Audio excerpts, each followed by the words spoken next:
राज्याच्या महिला व बाल विकास मंत्री आदितीताई तटकरे, राज्यमंत्री मेघनाताई बोर्डीकर, मंचावर उपस्थित असलेले आपले सन्माननीय आमदार संदीपजी जोशी, आशिषजी देशमुख, मेश्राम साहेब, या ठिकाणी उपस्थित श्रावणजी हर्डीकर, विपिनजी इटनकर,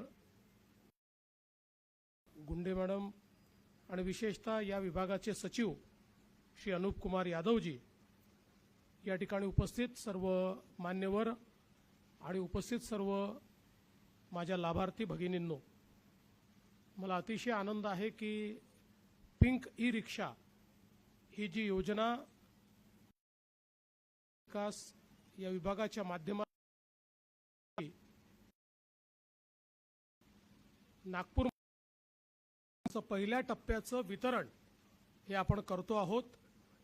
मी आमच्या महिला व बाल विकास मंत्री आदितीताई आणि राज्यमंत्री मेघनाताई आणि तसेच सचिव अनूप कुमार यादव या तिघांचे अतिशय मनापासून अभिनंदन करेन की त्यांनी ही योजना अतिशय चांगल्या प्रकारे या ठिकाणी, आणि आता जसं आदितीताईंनी सांगितलं की 1100 अर्ज आलेले आहेत आणि एकूण भविष्यामध्ये नागपुरामध्ये 2000 आमच्या भगिनींना पिंक ई रिक्षा आपण देणार आहोत। पिंक ई रिक्षा देण्याच्या पाठीमागच्या 2 भूमिका आहेत। एक, महिला सशक्तीकरणाचा जो आमचा अजेंडा आहे त्या अजेंड्याचा भाग म्हणून जशी लाडकी तशीच ही पिंक ई रिक्षाची योजना देखील आपण सुरू केली। त्यातनं आमच्या बहिणींना आपल्या पायावर उभं राहता आलं पाहिजे, हा त्याच्या पाठीमागचा उद्देश आहे।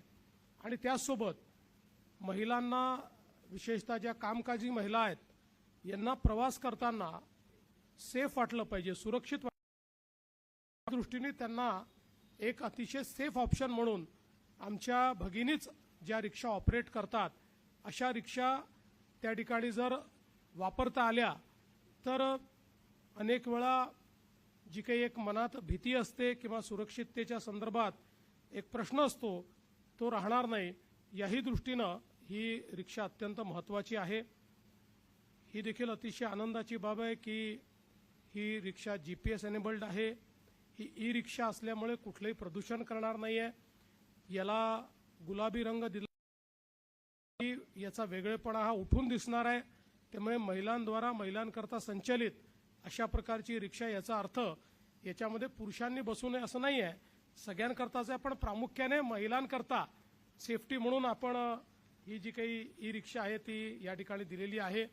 आणि आज मेट्रो सोबत देखील एक करार होतोय ज्यामुळे मेट्रो स्टेशन्सवर फीडर सर्व्हिस म्हणून या ई रिक्षा त्या ठिकाणी ठेवता येतील।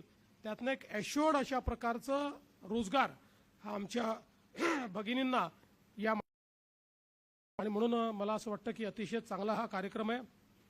आणि आदितीताईंनी जे सुचवलं की पर्यटनाच्या स्थळांवर किंवा इतरही ज्या ज्या ठिकाणी अशा प्रकारच्या फीडर सर्व्हिसेसची आवश्यकता आहे तिथे पिंक ई रिक्षाला प्राधान्य देण्यात यावं, तर मी निश्चितपणे तशा प्रकारच्या सूचना या परिवहन विभाग असेल किंवा पर्यटन विभाग असेल या दोन्ही विभागांना देईल आणि अशा सगळ्या ठिकाणी पिंक ई रिक्षांना आपण एक प्रकारे प्राधान्य कसं देता येईल हा प्रयत्न करू। आज आमच्या ज्या भगिनींना पिंक ई रिक्षा मिळत आहेत त्यांचं सर्वांचं मी अतिशय मनापासून अभिनंदन करतो। चांगल्या प्रकारे जसं तुम्ही घर संसार चांगला चालवता तशी रिक्षाही चांगली चालवा, सेफली चालवा, सगळ्यांना सुरक्षित ठेवा आणि करून आपल्या संपूर्ण कुटुंबाला हातभार लावा, अशा प्रकारच्या शुभेच्छा आमच्या या सगळ्या बहिणींना मी देतो। आणि या चांगल्या कार्यक्रमामध्ये महिला व बाल विकास विभागाने आम्हाला निमंत्रित केलं त्याबद्दल आपल्या सर्वांचे आभार मानून माझे 2 शब्द संपवतो। जय हिंद।